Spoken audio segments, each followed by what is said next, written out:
I want to welcome Andy Wagner to our show today.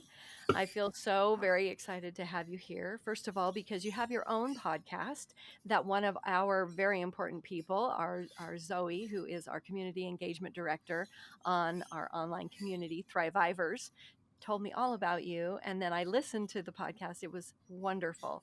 And I just wondered if you could start by, sharing a little bit about who Andy is and what you're doing right now today.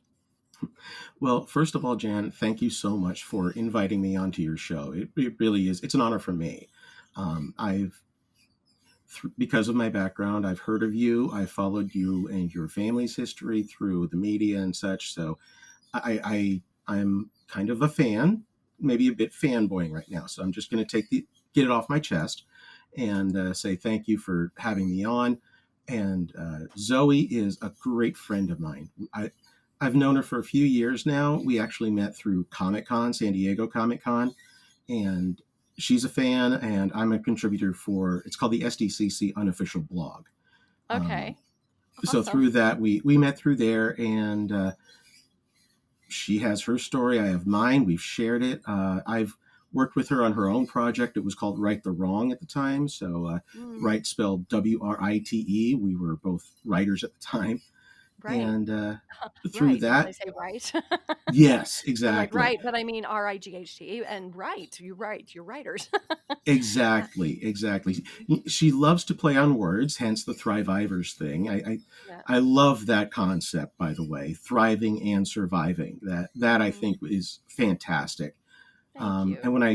And when I heard about the whole concept and what she's involved with, I really felt compelled to get her on my show and talk to her about it and learn about it, because for my show, cannabis is something that is used either in place of pharmaceuticals or in conjunction with pharmaceuticals to help us deal with things that we couldn't normally deal with otherwise, whether it's a mental health issue like PTSD, anxiety, depression, or even if it's a chronic pain issue like tendonitis, arthritis, things like that.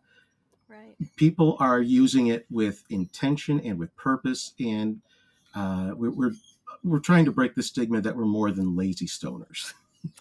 That's a good thing. Being more than a lazy stoner is probably one of the most common misconceptions, as I have heard so many good things that are going on in the industry and among people who are, talking about cannabis, who are utilizing it in the way that you described and doing great things, even, out in the communities where they live and work.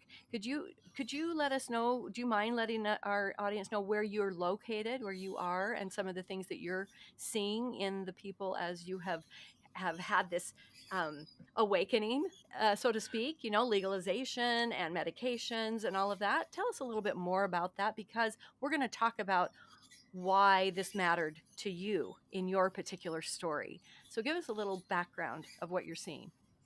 Well, I'm currently in the San Diego area, and being in Southern California, it takes a lot to live here, but it's definitely worth it. We pay what I like to call the sunshine tax. Property values are high, but so are we most of the time. Okay, if we can't joke around about ourselves, what are we going to do? So, Oh, absolutely. I hear aliens all the time in my head. I, oh I yes, can of I course, can of course. joke around, and we better be able to do that at some point. Maybe not right away, but at some point you can totally do that. Is that little noise I hear in the background? Do you have birds? Oh, no, that's unfortunately Chickens? because I'm in my garage. Like I said, Oh, the CannaBlogger's corner.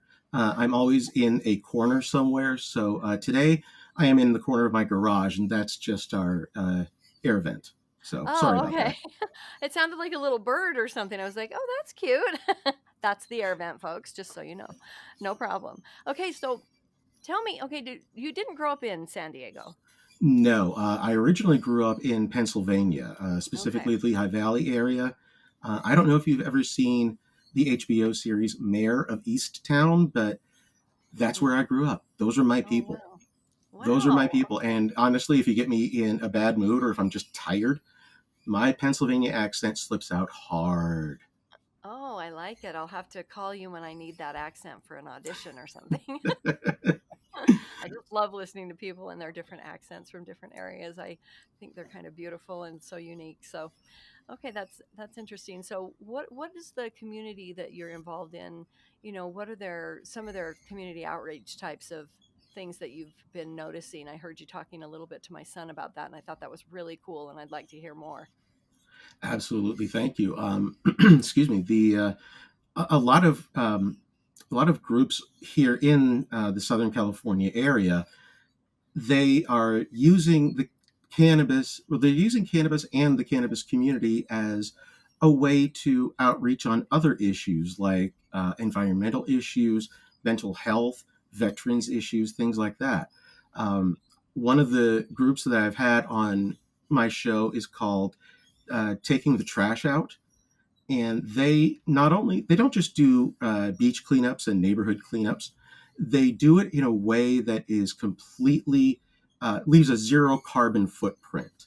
No Mm, plastic bags, reusable gloves, things like that. And anything that gets turned in, trash obviously has to go to trash, but glass, cans, things like that all get separated. We use burlap bags instead of plastic. So all mhm. that stuff is reusable and much better for the environment than just walking around a beach with plastic bags and rubber gloves that eventually are going to get thrown away and wind up in the ocean themselves. Um, Right. so it's taking that concept and going a step further. Um, Veterans issues that I am often involved with, like PTSD. I myself am diagnosed. I'm involved with several other groups that um, we've been diagnosed, and pharmaceuticals just aren't enough for us. Mhm. I use pharmaceuticals. I'm on Lexapro. I'm on bupropion. Sure. Um, but I keep those dosages down because the side effects are just obscene. They're Right. horrible. And I found that I still use low doses of the pharmaceuticals, but my cannabis use helps me keep those doses low and still function in society. I can go outside, I can talk to people and not want to freak out and just curl Right. up into a shell. Right. So, with that said, when you go back to maybe the origin or the origins, sometimes there's more than one, they build up and then all of a sudden we're in full blown PTSD. If you were to go back into, say, your childhood, is there a starting point where you can now, identify, oh, I think that's where it all began? And would you mind sharing a little bit of that with us? Yes, I would absolutely love to. This it's interesting to talk about because, like I said, I'm born and raised Pennsylvania, and I graduated from Penn State University back in the late '90s. Mm-hmm. So for me, when the Jerry Sandusky case dropped, that was very personal to me because I was there.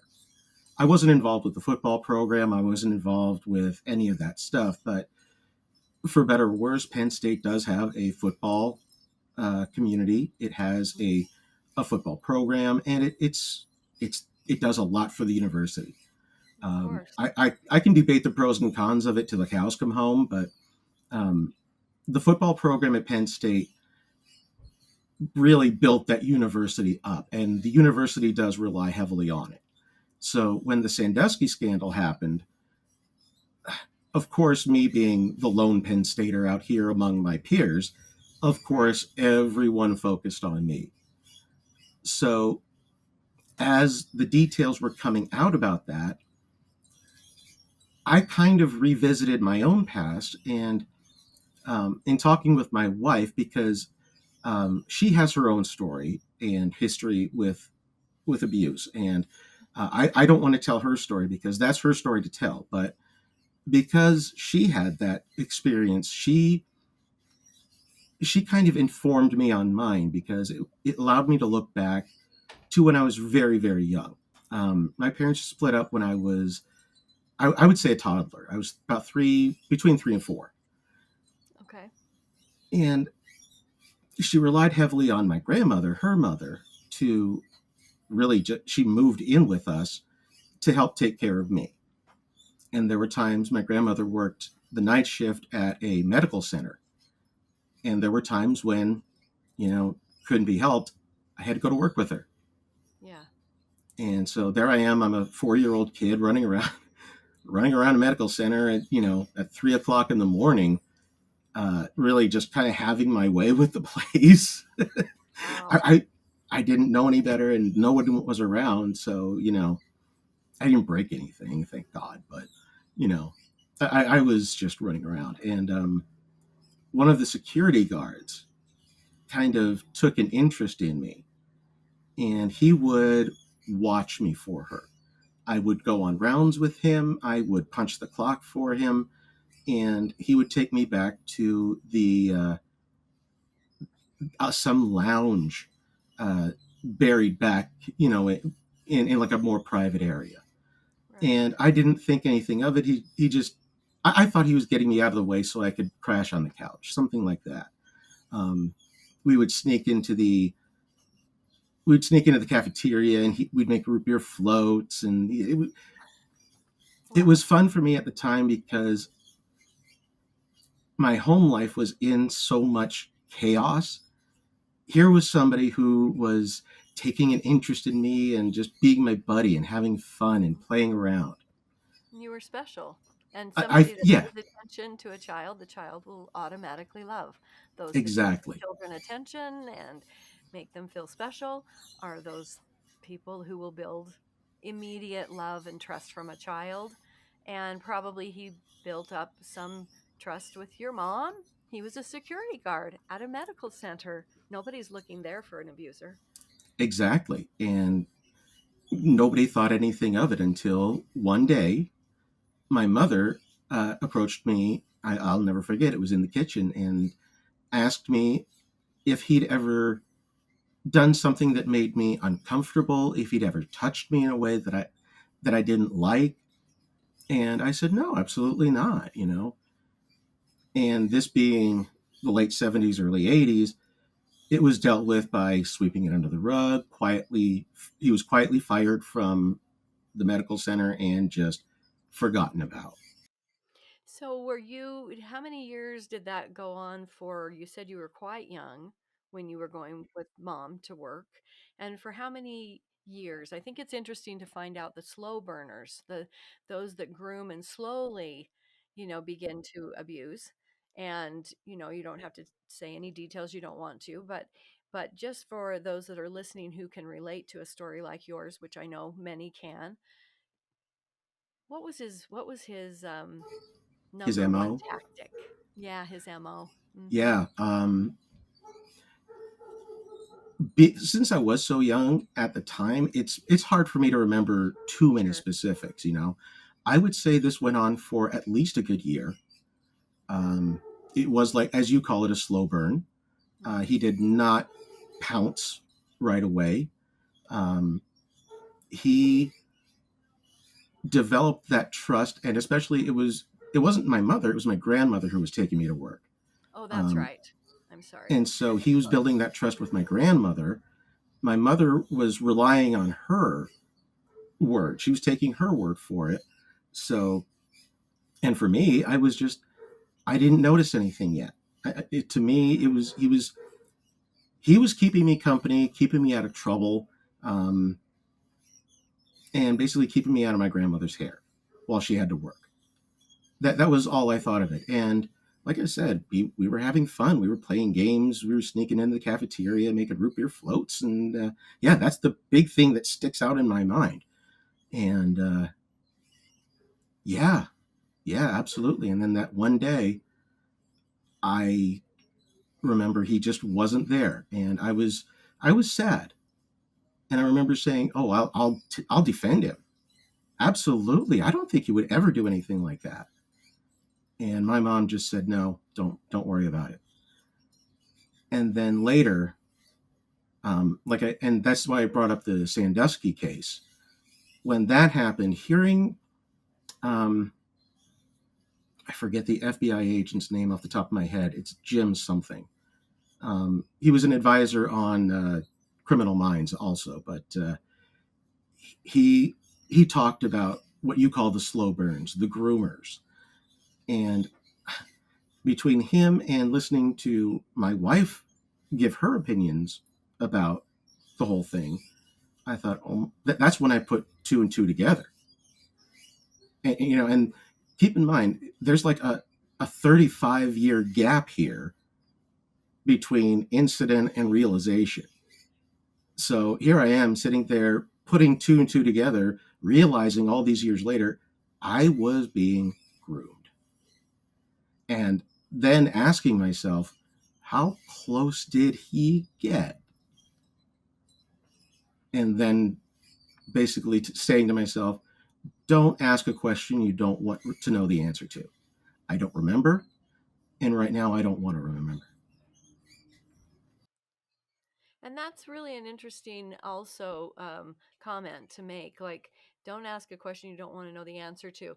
At at various times in your life, because you now have been diagnosed with PTSD, were there other times where it was like, I don't want to ask the question, but it has invaded my world?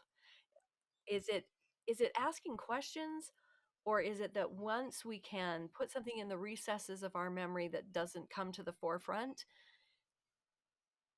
which thing do you think actually protects us and which one keeps us trapped? Do you have any thoughts about that? Because you obviously have had other experiences that have brought you to this point where you were diagnosed. And I'd like to hear a little bit more about that and how you put that together, because I am so much about people telling their story, and people, as they tell their story, they'll have those repressed memories. They'll start to come back sometimes more vividly instead of just a snapshot here and a snapshot there. All of a sudden, they'll remember something. They'll have an image of something in their mind or a body position. And I think I think it's a scary thing for people as they start to tell their story. But if you had those feelings like, I'm putting two and two together because of Sandusky, and then with this security guard, at what point do you want to know, or maybe you couldn't even access the memories? And at what point is it smart or safer to just keep the memories away? That is a really good question. And I think that the answer is different for everybody. I think that is a question we all need to ask ourselves individually as we go through our journey. Because I think everyone is going to be comfortable at different points in their life with certain information. There's a time when I might ask myself, how far did he go? How Mm-hmm. far did he really go? And Mm-hmm. one of the reasons I don't fully pursue that right now is because I will never know. There were only two people there at the time, me and him, and I was asleep. I wasn't fully awake. It was the middle of the night. He didn't have to use drugs or roofies or anything like that. I was already sleepy. Mm-hmm. And I don't know. There was no surveillance there. Like I said, it was a private room. That's what they like to do. It was Mm-hmm. private. It was their safe space, not mine. And so, And he's a security guard, yes, so he has access to every space, exactly. and he can find those places. And it's very interesting. I brought up Jerry Sandusky just to kind of take a look at him. And, retired college football coach, convicted serial child molester, um, who served as an assistant coach for his entire career, mostly at Pennsylvania State University under Joe Paterno. Um, 69 to 99 for 30 years. Yeah, he built the Penn So, State defense program. yeah. He was what he was what was referred to as a pillar of the community. Everyone loved him. Everyone respected him. Hmm. But most of the people, they either knew or they knew of rumors of Jerry with some of his kids. But it was just something that nobody talked about because it was Jerry Mm. Sandusky. Either he had the weight of the university behind him, or he had the weight of the community behind him. Yeah. And it took one reporter from a small Harrisburg paper to have the guts to drop that story and say, this guy is doing really bad things. He needs to be stopped. And then for everyone to be questioning, and then those questions to have to be answered and to be explored. And for me to question, I was there. Was I involved? Not knowing at the time. Right. Looking back, no, I wasn't involved with Sandusky, the football program, his charity, or anything like that. So thankfully, I can play ignorant. I didn't know, and I feel that in and of itself gives me a measure of guilt. Mm-hmm. Um, but I know I would feel worse if I did know and didn't do anything about it. So for me, not to have been in that community, in that umbrella, Mm-hmm. it is sort of comforting. But at the same time, that football culture at Penn State, everyone's involved with it. Everyone's a part of it to some degree. Yeah. So that level of responsibility, I feel. But then as the case was unfolding, those questions people were asking, how could he have done this? How could people not know? How could nobody speak up, etc.? And exploring those answers, like, well, we didn't know. Nobody, we thought he was a great guy. He helped so many children. Well, Mm-hmm. when you look at it, he was helping all those children because he needed to figure out which ones he could take advantage of. Right. That is why there were thousands of children who said Jerry Sandusky was my hero, and Mm-hmm. hundreds of children who say Jerry Sandusky was my nightmare. Yeah. And that is why he is both. And it's something that people can't wrap their heads around, that someone can be both sides of the spectrum at the same time. That's But it's exactly true. right. It is It true. is completely People true. are like that. Yeah.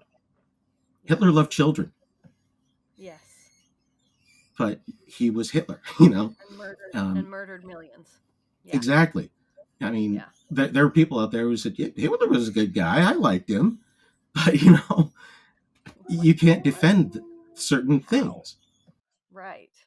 I can never understand how people, I mean, I understand, I guess the closest I can come to that is some of my favorite music growing up. I grew up with Michael Jackson, and yet, I would never ever buy any of his. I would, even though he's, I just never would, because I know that I would be on some level supporting, someone that I could never support. And I know that there are people that say, well, the whole world is against us, or, you know, that they'll continue to plead their innocence. And yet, when you have enough evidence, you really do have to stop and look at the facts and the evidence and get your emotions that are tied up in sports, in music, in certain, in acting, like great, you know, films. You have to somehow go, but the evidence is this, and we're not going to stand for this any longer. And that's really hard inside of a family. When it's somebody in the family, it's almost like the hardest code to crack. To crack that code is just so difficult. Go ahead. And that's why people can't wrap their heads around it, because when it's family, it's someone that you trust the most in your Hmm. life.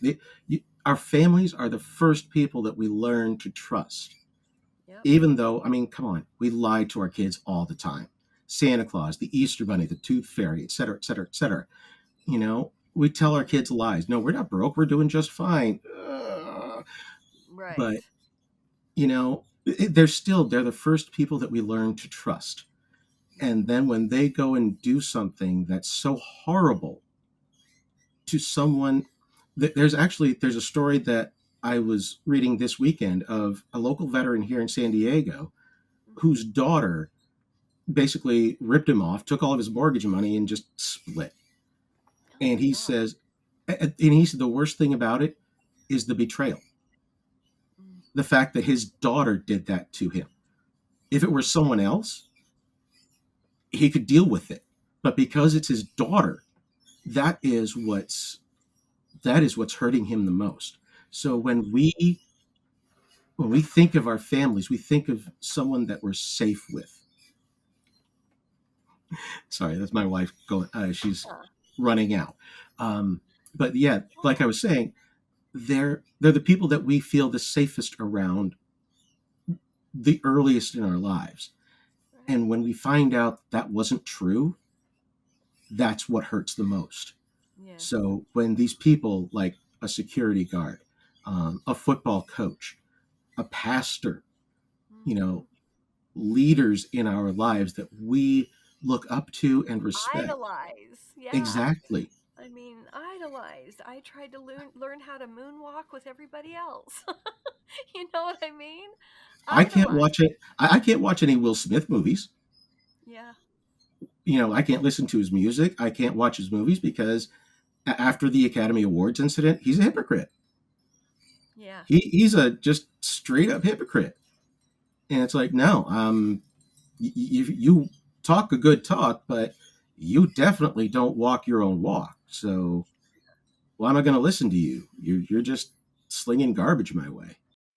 And it's so interesting because I think that, everybody can have, their worst day, and and it maybe isn't the sum total of who they are, but at the same time there's a line, isn't there? There's a certain line that you don't cross, and when you cross that line, there's not really there. You as a person maybe can figure out a way to turn back, but you can't turn back the people that once trusted you, loved you, appreciated you, you know, put you on a pedestal, whatever. You just can't. It's too big of a break. And that's what I feel like happens with, certainly with child abuse, and when the abuser is someone in their family, their closest, primal, the mother, the father, their grandmother, the grandfather, then maybe going out to an older sibling or a cousin, which happens quite frequently, and usually that older child has had something happen to them, and now they are just carrying on, you know, with a younger person that they have power over because they're bigger than us, and that's the same thing with someone like Jerry, that was this pillar of the community, as you said. So if you were to give some advice, what do you look for now, especially having been diagnosed with PTSD? And I want you to tell us how that came about, how that diagnosis, if you don't mind.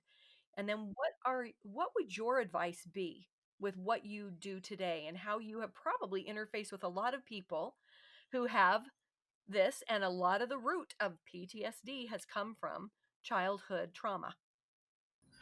Well, I would say that this is that was definitely incident number one. In Right. Actually, no, that would be incident number two. Um, the root of my PTSD is in my parents' separation. Okay. Um, the It was very acrimonious. It was harsh. Um, when my father left, Yeah. the night that he left, they were shouting at each other so loudly, and I was terrified. I had never heard so much anger and hate. That was the first time I think I felt hate come from somebody, because it was palpable. And I was, my only thought was in my young brain was that if I can yell over them, they'll get pissed at me and forget that they're pissed at each other and yell at me. So that way they'll forget about their argument, and they'll just focus on me, and it'll be over. And that's what I did. I yelled louder and louder. And it was like screaming in a vacuum because they were so wrapped up in their argument that they didn't hear me. And the night that he left, I vividly remember seeing his car drive up Main Street with one headlight out, putting my arm on my mother and say, "We'll be okay." I don't know why I did that, but I You were did it. 3. Like 3.5 years old. 3. Who Three thinks and a like half. that? Yeah, right. My mother was Oh, still telling me people how many months old I was. wow. Yeah, he's 42 months or whatever, but Yeah. and then the the grooming would have to be number two. Mhm. Those two incidents really informed my young life. I never got close to anybody. I kept everyone at arm's distance, and when they got too close, I turned into, for want of a better word, an asshole. Okay. I became toxic, and I just pushed them away. Push 'em away. Mhm. Whatever, however I could do it, I pushed them away. And then those that I did let get close, somehow, for some reason, I found excuses to get mad at and still try to push them away. It was really hard to be my friend when I was a kid. Um, Wow. I didn't make it easy. And I'm Uh, sure as a kid you don't even no, know what no, you're doing.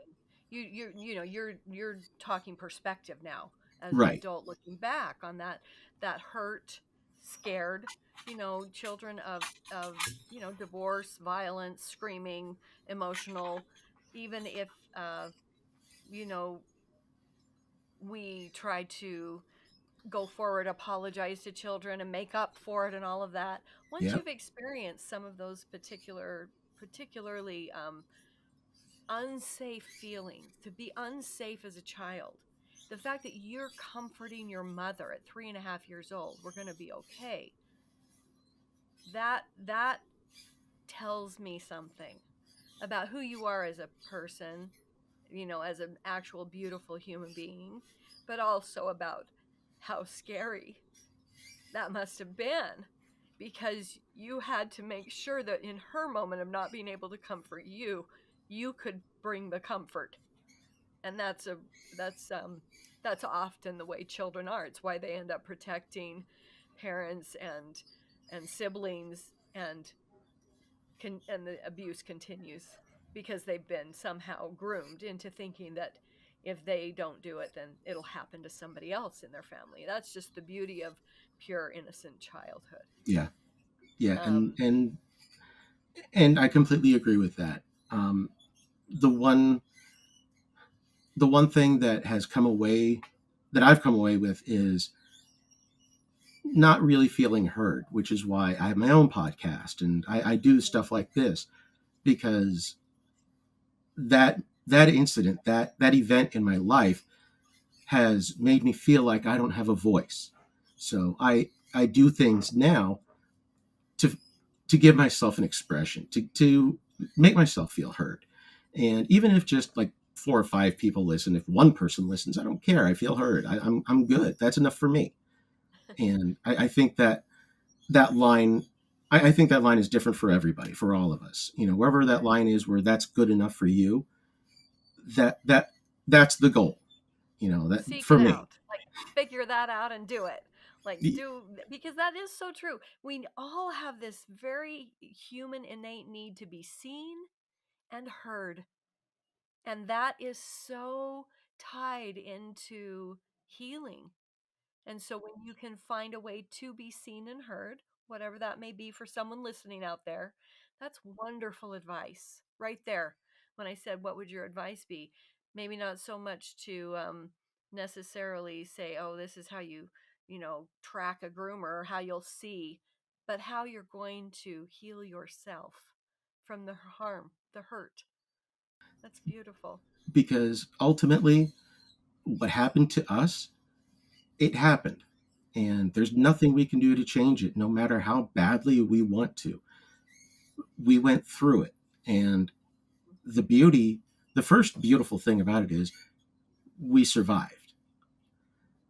That's That's half of your Thrivivors right there. We survived. Now we need to learn how to thrive, because Mm-hmm. just surviving isn't enough. That's white knuckling, getting through your day. And that's what leads to, I believe, alcoholism, substance abuse, things like that. That denial of the actual thriving in your life. Yeah. When you take those steps to do more than just survive, when you find those ways to bring yourself to that point, whether it's expression, a lot of people use art therapy. Yes. Maybe it's journaling. Maybe you just take a spa day, whatever it takes for you to feel like a human being again Yes. without those harmful substances. That's the healthy thing to do. That's the advice I would give. Whatever it Mm-hmm. takes without toxic substances to get to that point where you feel like a human being. Mm-hmm. I That's the love that. advice I would give. That's the goal Yeah. to work for.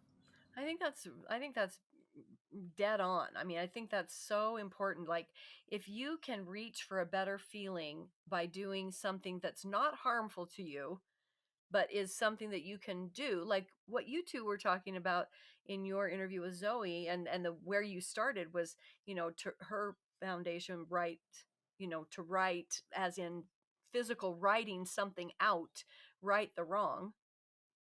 How do you write?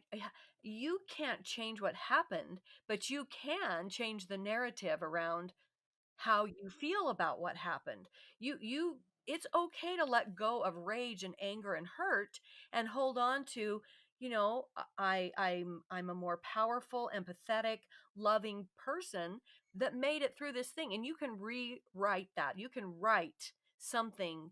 Narrative therapy is where you can put yourself outside of your story and then become the hero in your story, because you are the hero. You survived it. And and when you feel like a hero, you're going to be a lot happier than when you feel like a victim.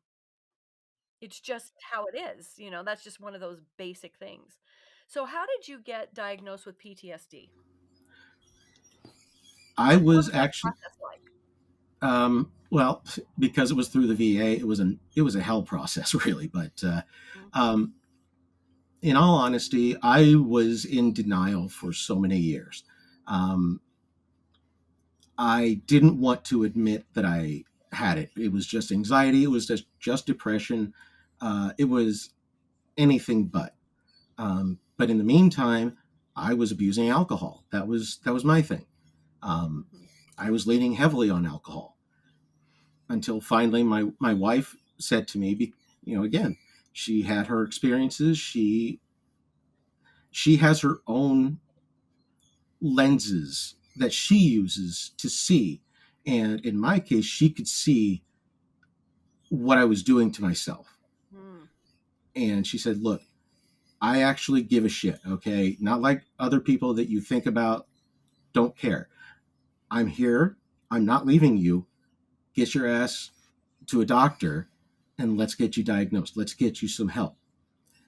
And Mm. eventually I said, "Okay, you're right. I will do it."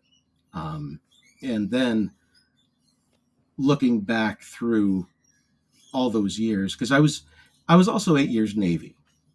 That was that was a difficult time for me too, because I was deployed to the deployed to the Gulf in March of 2003 when shock and awe happened.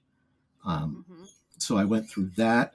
In 2004, 2005, when the big tsunami hit Indonesia, we were right there for that.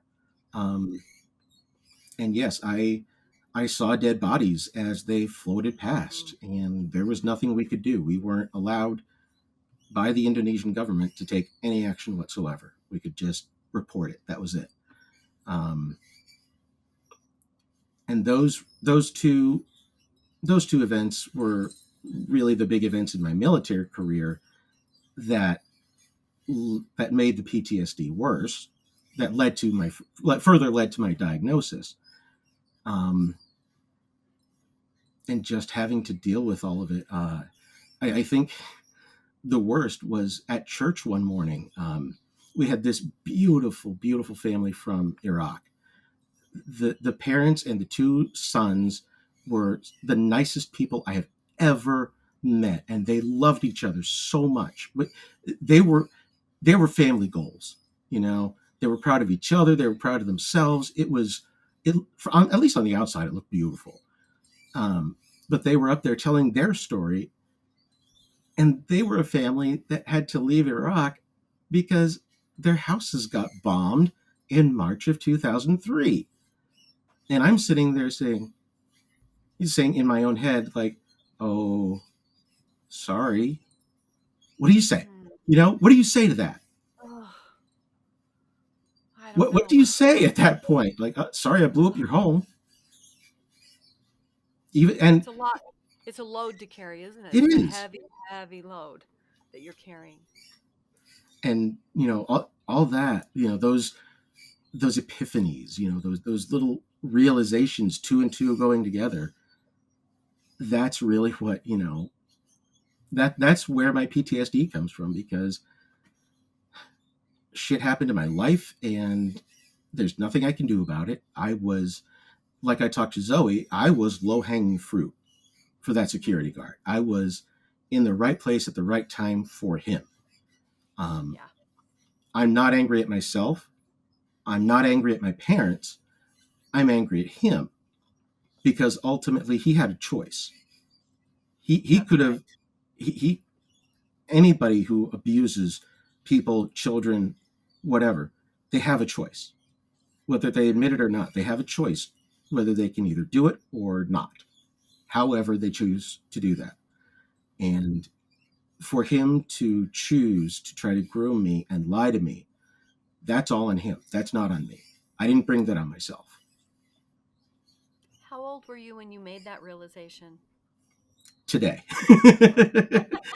Just about. No, it was as I was talking with Zoe that I Yeah. was coming to that realization, like, you know, it's nobody's fault but him. Oh, I love that because I think that's certainly something that we talk about a lot in the community. And we also have one of our community members that does art therapy, which is really, you had mentioned that earlier, brings out a lot of things that you've maybe forgotten about, or that I was just so moved by some of the emotional experiences that I had, like just, recently. And so I think that that's part of healing also, is realizing that it's not all going to come all at once and then you're, done with that, slap your hands together, wipe that away. No, but I do think that when you have these realizations, like there is one perpetrator and they're responsible for those choices, you know, you can then not be angry with parents or grandma or somebody who didn't know.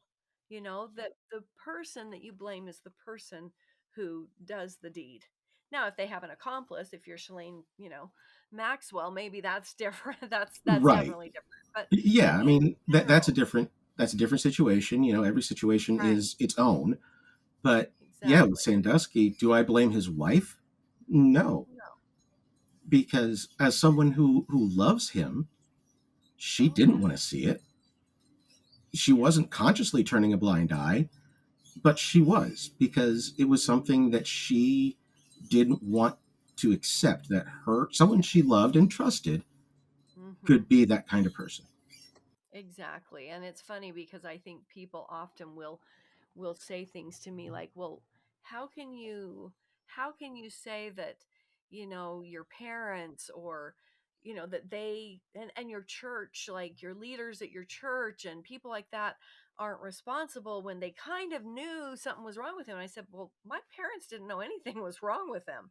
My parents, looking back, my dad looking back at when he kind of talked about an aunt that had like sex with him when he was like 5 or something, but he wore it more as a badge of honor, like, it, I mean, my dad had never heard of such a thing and was shocked and went home and told my mom. Apparently, these are stories I know now that I didn't know then, right?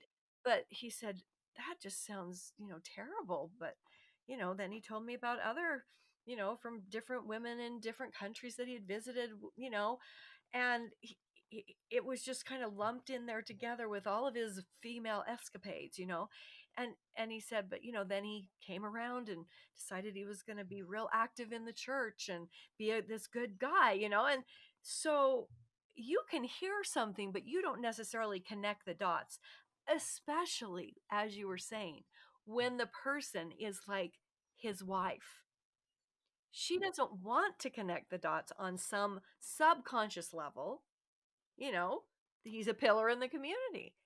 They have a million young people in their lives, that he's had this influence on, and many for good, because there were lots that came out to his, you know, defense, as you said. So it is interesting how you can look back on something and go, oh my gosh, all the signs were there, or, but they're never big red flags, because these kind of predators, they lay in wait in the grass. Like you said, you were low hanging fruit. And so they wait for that opportunity. Now, there are some who take advantage of an opportunity and are more violent, but I think it's much harder to, not much harder, I shouldn't make a comparison, but I think it's harder to unpack abuse when it's not violent.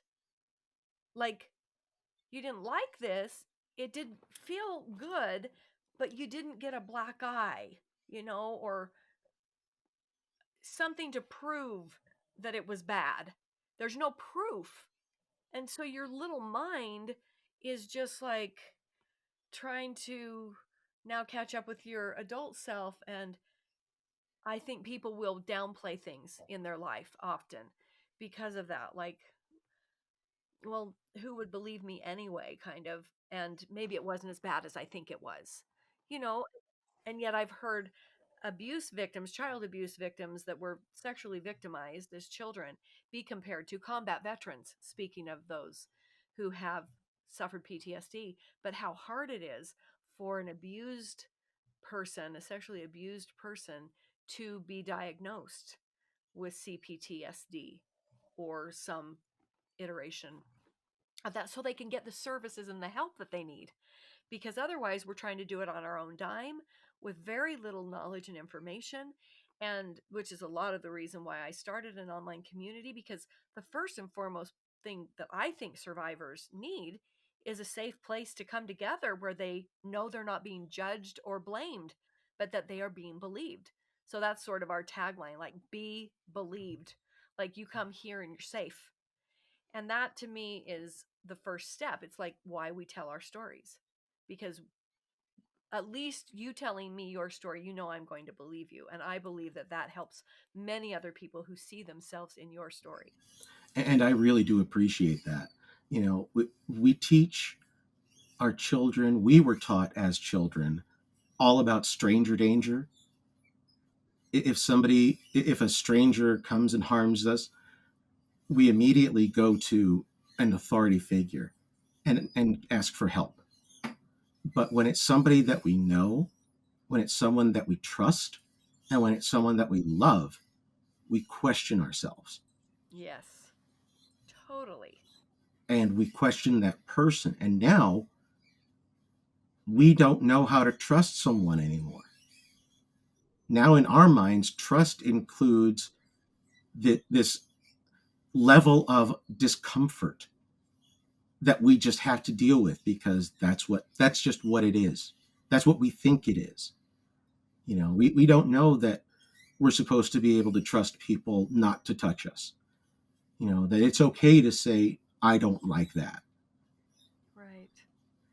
And I think, taking your comment at face value, it really is about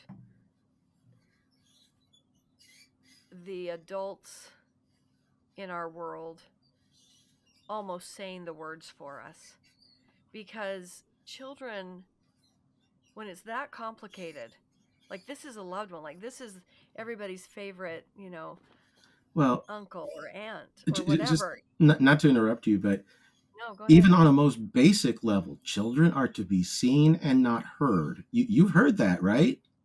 Yep. So already, when you're a child, you're starting with a disadvantage.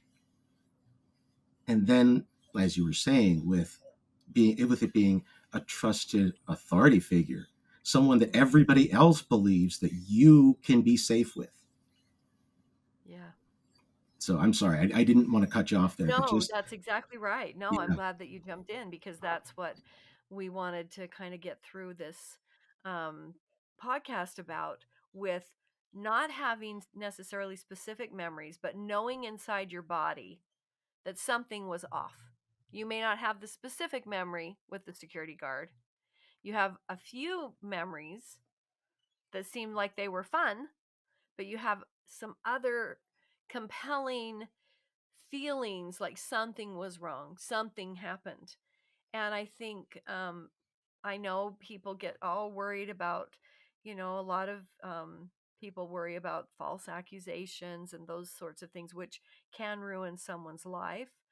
But the fact of the matter is, the body does keep the score. The body does know. And when you're hearing something like, you're an adult person, you have graduated from Penn State, and then Jerry Sandusky comes, this whole thing comes out, and you are taking what you're hearing and what you're talking about and your friends, and you're like, oh my gosh, this is the grooming that I was experiencing as this little boy. And somehow something's wrong. But because we don't have the specific, vivid memory of it, we tend to probably downplay it, which is, I think, what your wife was getting at. Like, because you're this kind human being that drinks way too much, something is off as you're going through this kind of realization. And whether you can actually have a explicit memory, which is an actual memory, or it's an implicit memory about something happened. I don't know exactly what, but I remember, the color of his belt, or, you remember you have a flash, but it doesn't lead you clear down the memory lane. I think you have to know that it can be affecting you. So go get help. Go get the doctor. Like your wife said, we're going to figure this out. yeah. So And what's happened since then?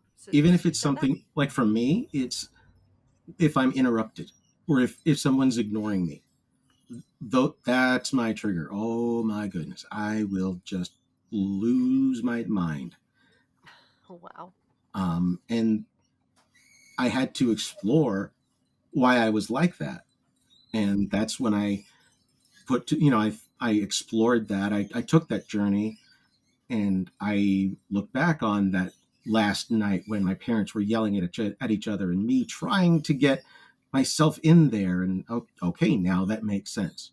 Now I know why I feel that way. Hmm. Now I know why when someone interrupts me, I want to punch them. But with something like that, with something like sexual abuse, Hmm. it's a lot harder because, like you said, there are things that we want to block out. And I even said it. There are things that I'm not ready to remember.